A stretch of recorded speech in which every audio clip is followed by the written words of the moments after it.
Mérites-tu l'abondance? Non, c'est véritablement la question que je te pose. Est-ce que tu mérites l'abondance? Alors rassure-toi, je vais t'expliquer justement dans cet épisode, eh bien, quelles sont les conditions sine qua non pour que l'abondance puisse se déclencher dans ta vie. Et tout particulièrement au travers de deux points clés liés à celle-ci. Avant cela, premier point, quand on parle d'abondance, on parle très régulièrement ou on pense très rapidement à l'abondance financière. Il faut savoir que l'abondance est présente sur les différents aspects de notre vie, que ce soit l'abondance financière, spirituelle, en termes de santé, l'abondance relationnelle, l'abondance intellectuelle. Certains vont rechercher l'abondance temporelle, c'est-à-dire avoir plus de temps pour eux, beaucoup de temps pour eux.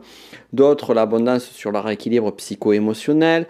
D'autres, une abondance créative, une abondance matérielle ou une abondance environnementale, dans le sens d'avoir un environnement qui soit le plus idéal pour soi. Je suis sûr que parmi tous les points que je t'ai listés, tu aimerais cocher la case de nombreux d'entre eux. Qui n'a pas envie d'avoir une abondance financière, un certain confort, une assise? Qui n'a pas envie d'avoir des relations nourrissantes, des relations harmonieuses, en d'autres termes, une abondance relationnelle? Qui n'a pas envie d'avoir du temps pour lui, elle, pour ce qu'il aime? Qui n'a pas envie d'avoir une abondance en termes psycho-émotionnels, c'est-à-dire d'avoir les capacités qui soient toujours au top d'un point de vue psychologique, d'un point de vue émotionnel, quelles que soient les difficultés de la vie? Qui, enfin, n'a pas envie d'avoir une abondance matérielle, c'est-à-dire ne manquer d'absolument rien? Parce que oui, l'opposé de l'abondance, c'est la carence, c'est le manque. Or, la réalité veut que, eh bien, tout le monde n'a pas accès à cette abondance-là. Je dirais même, sur chacun des points que j'ai listés, très peu, une minorité de personnes ont accès à cette abondance. Et c'est là où on vient à se poser la question, est-ce que l'abondance est une question de mérite? Et si oui, jusqu'à quel point? Alors, je vais te répondre oui, mais pas dans le sens dans lequel on croit.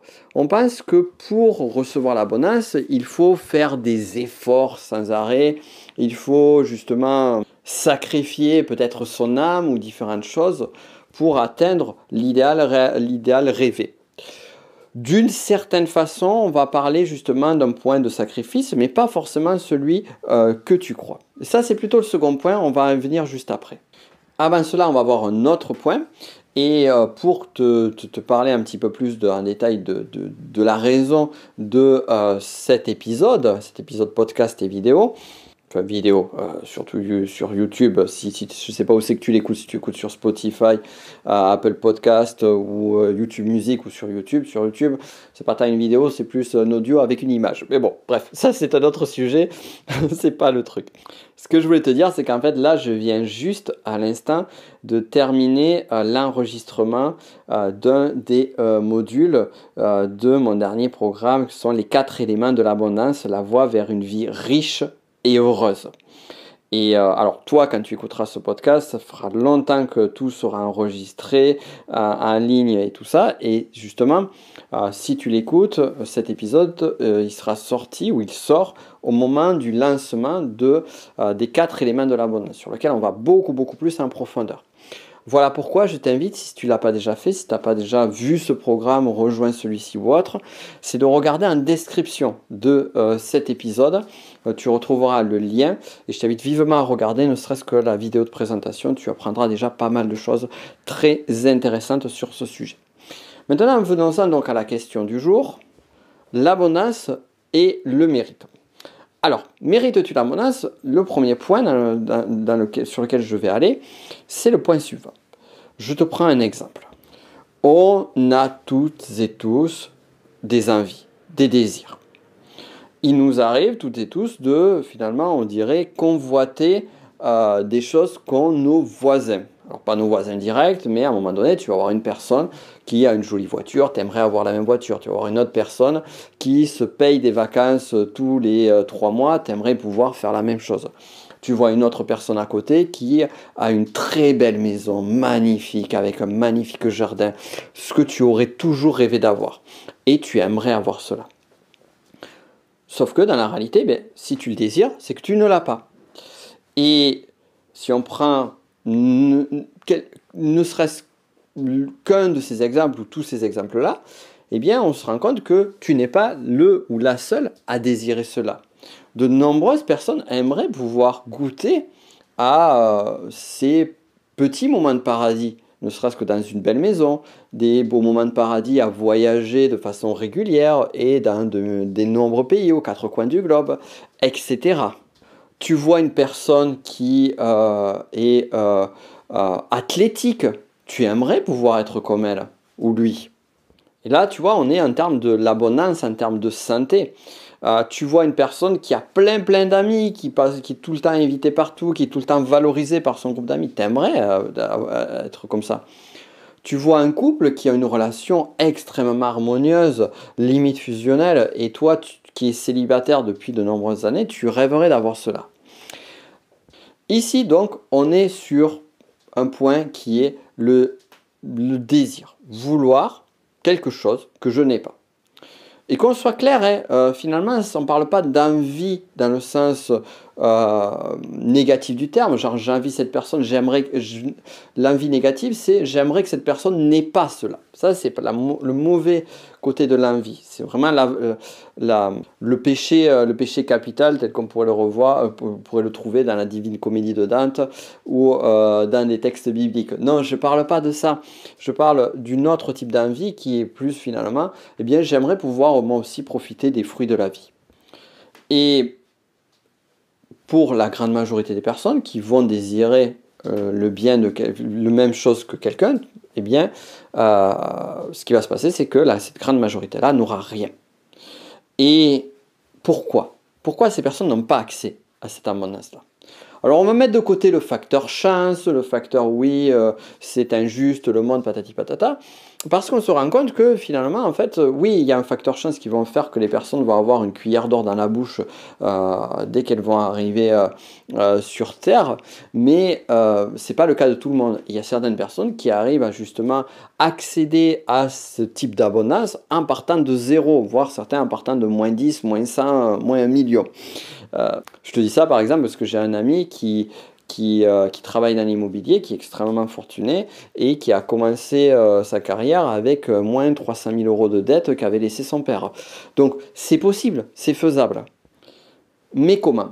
Alors on en vient donc à ce premier point dont je voulais te parler, vraiment c'est un point clé, c'est le désir, jusqu'à quel point c'est un désir, jusqu'à quel point le fait de vouloir par exemple une jolie maison, de vouloir voyager X fois dans l'année, vouloir avoir un couple heureux, jusqu'à quel point le désires-tu? Est-ce que c'est juste une envie? Est-ce que c'est juste une lubie?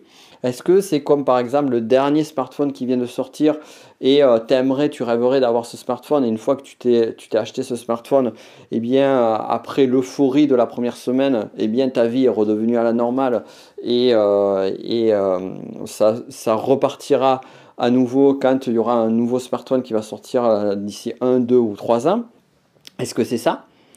Ou au contraire, est-ce que c'est quelque chose que tu veux au plus profond de ton être, au plus profond de tes tripes, au plus profond de toi? Et c'est là en fait la notion du mérite. L'abondance d'un certain sujet en particulier arrivera à toi si tu le désires au plus profond de ton être. C'est ce que j'appelle je ne vais pas rentrer dans les détails ici parce qu'il y aurait beaucoup de choses à dire dessus, mais le feu initiateur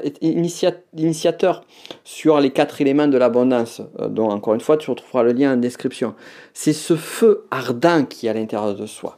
Beaucoup de personnes veulent, beaucoup de personnes aimeraient avoir, beaucoup de personnes souhaiteraient avoir telle ou telle fortune. La réalité, c'est que très peu le désirent ardemment. Et je peux t'assurer que les personnes qui le désirent ardemment, qui sont prêtes à justement mettre en place l'énergie, les efforts, les idées et le ressenti émotionnel en lien avec ce désir-là, ces personnes-là y arrivent. Pas forcément tout de suite non plus. Il faut être réaliste. On n'est pas ici dans l'univers des vendeurs de rêves qui te font croire avec un claquement de doigts que tu vas avoir tout ce que tu veux. Non, bien sûr que non. Ça peut prendre du temps. Mais parfois, on est surpris aussi parce que les choses arrivent beaucoup plus rapidement que ce qu'on l'imagine. Il faut aussi se laisser cette opportunité-là et parce qu'elle est bel et bien existante. Mais vraiment, j'insiste là-dessus. Jusqu'à quel point veux-tu, et le verbe vouloir, volonté, jusqu'à quel point veux-tu ce que tu désires? Jusqu'à quel point veux-tu ce que tu désires? Jusqu'à quel point désires-tu de l'abondance financière? Et en d'autres termes, derrière cela, quel est le sens que tu mets derrière tout cela? À quel point c'est important pour toi d'avoir cela? Ça, c'est le premier point.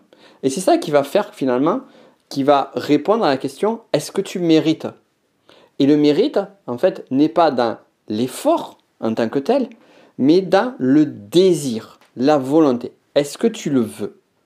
Si tu le veux, à ce moment-là, tu pourras le mériter. Mais si simplement tu aimerais, tu rêverais, ça serait chouette d'avoir ça, non, ce n'est pas suffisant.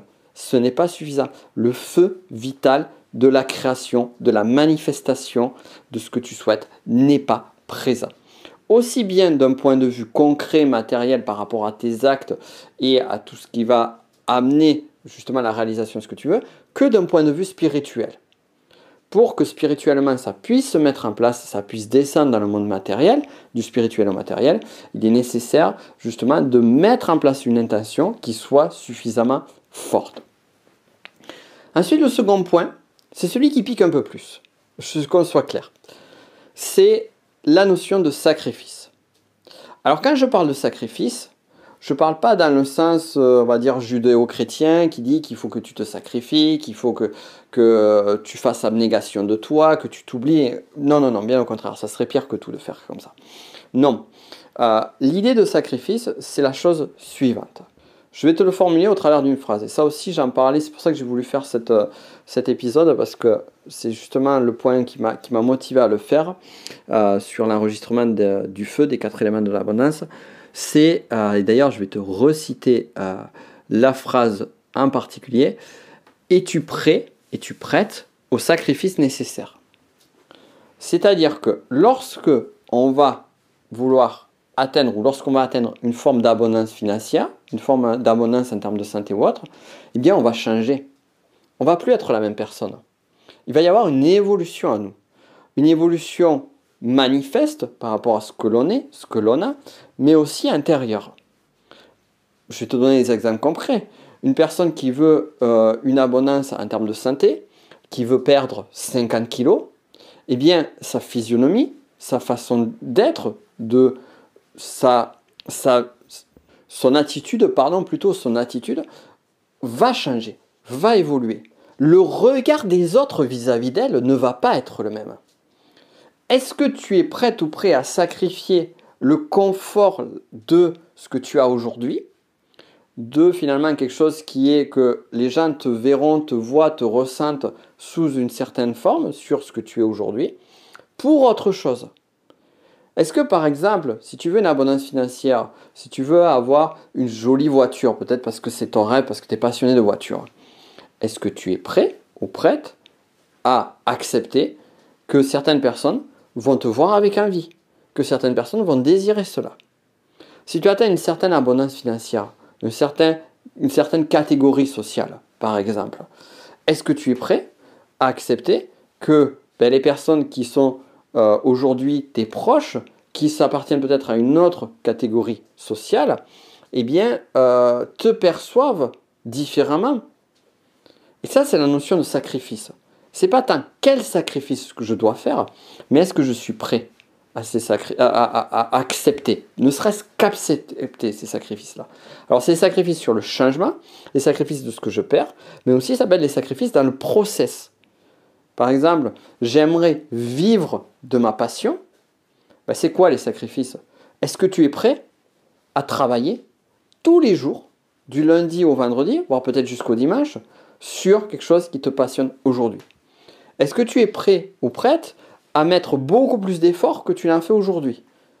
Jusqu'à peut-être faire en sorte que cette passion, tu n'auras pas envie de la faire certains jours. Ça, c'est une vraie question. C'est une vraie question de fond. Et je peux t'assurer que les personnes qui, justement, acceptent ces sacrifices, ou en d'autres termes, cet échange équivalent, comme on dirait en alchimie, c'est-à-dire échanger quelque chose pour avoir autre chose en retour, qui accepte, juste accepter ça. Encore une fois, c'est pas le faire parce que tu ne sais pas quel type de sacrifice il sera nécessaire de faire ou pas. Il ne faut pas les craindre parce que le jeu en vaut la chandelle.